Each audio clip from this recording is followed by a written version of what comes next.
God, it's been a while. Usually you can find me twatting around post-film immediately in the cinema foyer, but this is the first time in ages I've actually sat down and had the time. I mean, it's like, I like doing these reviews, but Jesus, it takes some effort, I tell you. For the past, 19 weekends, I've been like, must make time, must make time. Never made time. By the time I get home from the gym, have some dinner, chill out, two-finger Kit Kat, it's fucking 9 p.m. Anyway, right. This one is Sting. Right. So the synopsis is as follows, taken from IMDb. After raising an unnervingly talented spider in secret, 12-year-old Charlotte must face facts about her pet and fight for her family's survival when the once charming creature rapidly transforms into a giant flesh-eating monster. Okay, so it's as shit as you would, as it sounds, as you would think. It's terrible. But I had to see this. I had to. Firstly, side note, the irony of the lead character being called Charlotte, looking after a spider that spins webs. Make your own, So yeah, I had to see this, and whenever I see one of these beyond tacky horror movie trailers, I've booked my seat within seconds. I mean, a giant spider and the word Sting. It was like, I mean, to be fair, when I was in the cinema and I first saw the poster of this movie, it didn't have or warrant one of the big boy largens up on the wall. Sting was actually just like condensed into one of the tiny thin display screens that you get advertising the sort of smaller, lower budget films. And I'm not fucking surprised, to be fair. But yeah, so right, I had to see it, and I did.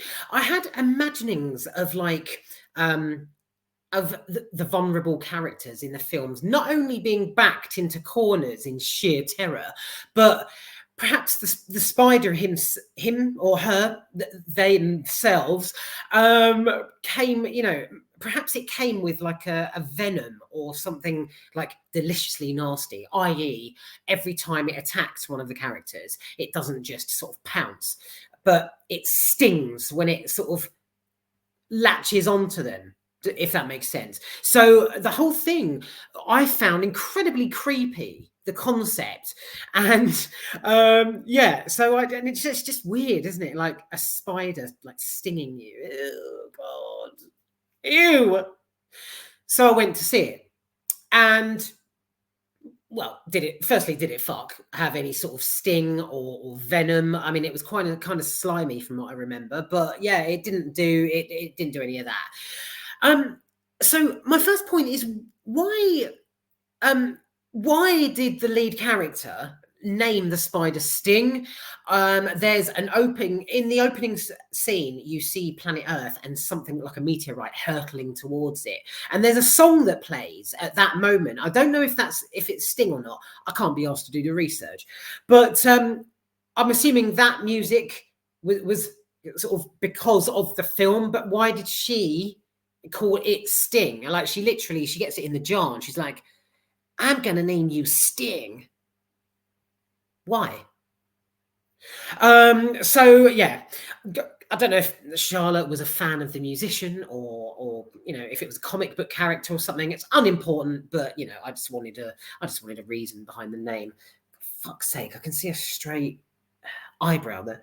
Okay, so the movie is shocking. It's absolutely appalling, but I'll start with a positive. Amazingly, there was a positive. So, right, firstly, one of the neighbours stands out for me, and she's played by Robin Nevin. This acid-tongued old woman she's like a bitter commedia dell'arte character. She's got like bright white, almost triangular hair. Her posture is very stiff, very militant, and her dark makeup really brings out the expressions on her face. It gives her a brilliantly scary sort of image. Think grandma in Ready or Not, Samara Weaving the Samara Weaving horror. So she's very similar. In fact, I thought it was the same woman to her.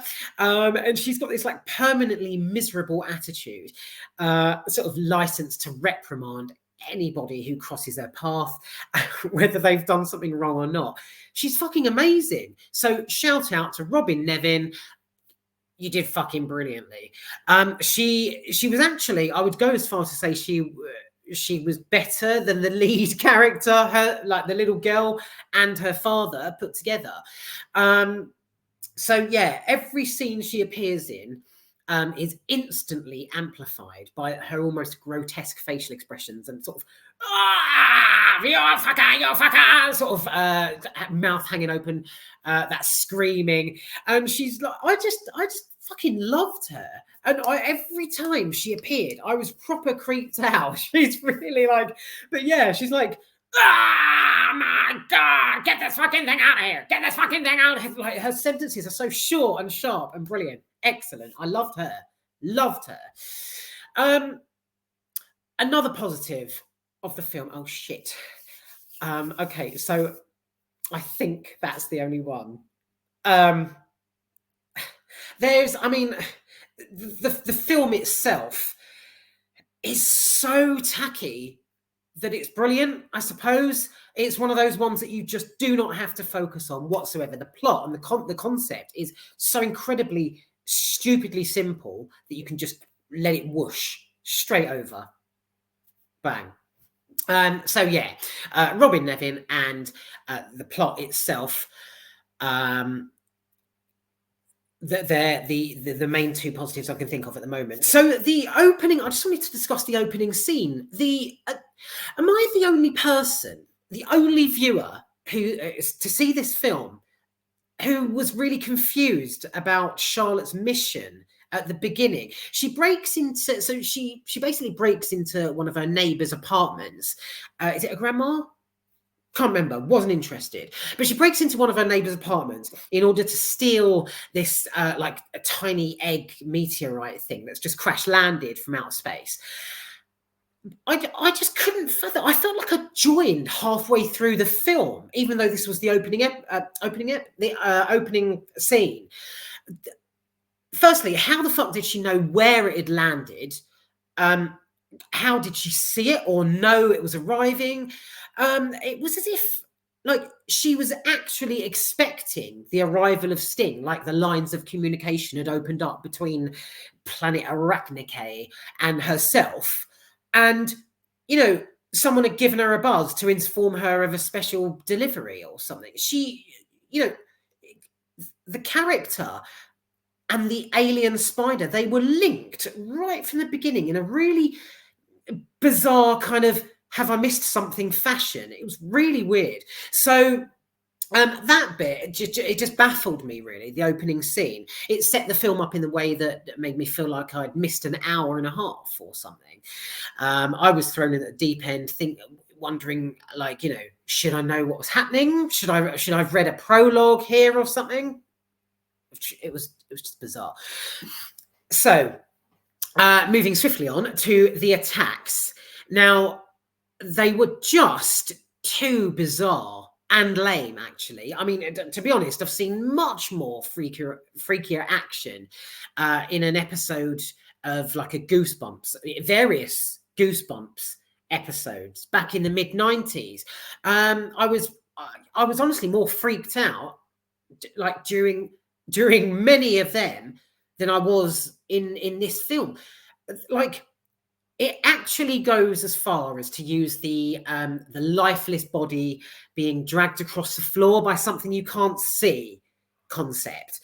So halfway through, like a character enters the room and there's a person just sort of laying there, and you know when their sort of limbs are sliding across, you can't see what's pulling, and then they sort of slide over the back of the sofa, and again you still can't see what it is that's yanking them towards the air vent.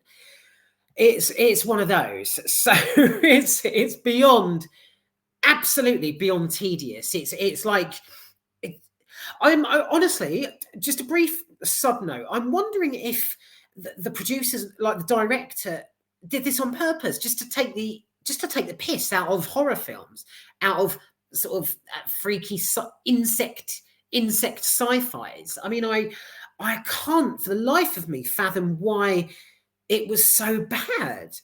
They were just it was just tedious. It really was. So the one of the attacks stands out. The I think the Hispanic next door neighbor, the woman who was a mother.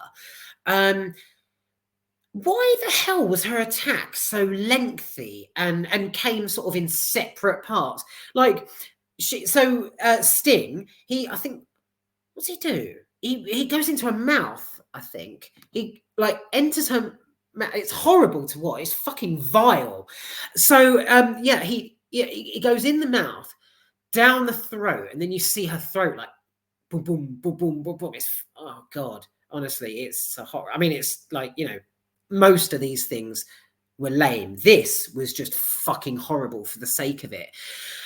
So it's sort of down her neck, then it's going down her body, and fucking does it. But forgive me here again. I can't really. I tried not to absorb any more of this film than I needed to, but does it come exploding out of her? Does it out of her abdomen or something? It gets out one way or another, and I was like, it was so long and so drawn out. I was like, I mean, I was grossed out anyway, but by this one, but it was like just unnecessarily long, and it's sort of, there was just nothing about this film that was that needed to be done. It was all just like thrown in for the sake of it. It was disgusting for the sake of it. It was it like the subtle, the hidden spider attacks where you don't see it, but you see a corpse being dragged across. It was just for the sake of it. It was just shit. Just really bad. Oh my god. Right. So the ending itself, I've got a note here. Yeah, the alien human showdown in the, I think it's like in the basement. So I'm trying not to give too much away. To be honest, I didn't focus much on this, which is probably a good thing because I'm not giving you too much information and giving it away. Not that you'd want to sit through it. Trust me. Trust me. So I'm half and half about the ending, because although it is one of the shittest alien human showdowns I've ever witnessed in film anywhere, it does echo a lot of 1980s sci-fi action. So I can't for the life of me fathom what the director was doing. Kia Roche Turner, her name is. I can't figure out what she was trying to do, and what she was trying to achieve. So I mean, I'm assuming she wanted to reignite the whole like 1980s sort of sci-fi crittery genre, and I did get sort of Critter vibes during this film, but or at least at the end. Hang on a sec. Let me just. Oh, Kia Roche Turner is a man. Apologies, I was talking about she. Okay, so here, couldn't for the life of me figure out what he was trying to do. Was he trying to reignite the 1980s genre? Probably, but he went overboard. He went unnecessarily mind-bending, almost time-travel-y feature you're dealing with here. So it was like, it almost felt like, again, I'm not interested, but if I was to look into his filmography and see what his previous films were, this felt like his first attempt at a sort of a creature sci-fi. I suppose the echo of the 1980s was decent. The Sting himself gets trapped, and there's a real like slow-mo, very slimy mouth closing and opening sort of thing. Think Chucky at the end of the first ever Child's Play, where he gets roasted and his mouth's just like, Chucky wanna play, you know, and it's like that kind of thing. So yeah, it was left on a bit of a cliffhanger, but the way the ending was just sort of like rounded up as quickly as possible. So you've got the Charlotte and her father in the basement trying to fight, um, trying to fight this giant spider. God, it just doesn't bear. It doesn't even warrant discussion. But yeah, they're in the basement trying to fight Sting, and at this point he's a fucking gargantuan size. But yeah, he gets trapped in a machine, and then this thing comes down on him, and he's like, his mouth sort of, the way he slowly comes to a stop, and then the camera like focuses on his face. That was kind of decent in a sort of Willy won't he pounce, like right at the end of the film here, or what? But yeah, I did get sort of Critters vibes as Charlotte and her parents fought back. I just can't veer away of the fact this film was fucking diabolical. It's an absolute shit show from beginning to end. So yeah, I felt like I'd come in halfway through, even though it was the opening scene. I can't. I just couldn't really link together why, like, how she knew exactly where the meteorite had landed, how she knew it was coming. It was just really fucking weird the way it was like carried out and sort of put together. But yeah, big shout out obviously to Robin Nevin, who plays the neighbor, who is just, she's so much like, she packs a punch, and she's so much more impactful than the doormat father or the daughter herself. There are some sort of family themes throughout, like, sort of fighting parents, the separated parents. Oh, fuck off. What film don't you get separated parents in? There's nothing new there. And yeah, the ending sort of whipped up the whole 1980s sci-fi. But other than that, this film it's not worth your time, effort, or money at all. It's really not. It's absolutely it's an appalling feat that's very poorly executed, and you can feel the enthusiasm of the director. I mean, that's good in a way. I mean, you can feel the enthusiasm that he's really putting into it. But that's all you can feel is the director's enthusiasm, because the way it's executed makes it an absolute shit show. So that's it. Right, I've got nothing else to say about Sting, other than, yeah, if you sit down and watch it, you need your head testing. If you're a fan of 1980s sci-fi, creature sci-fis, then fine, give it a go. But don't blame me by the closing credits. That's it, really. It's just beyond tacky. Absolute waste of time.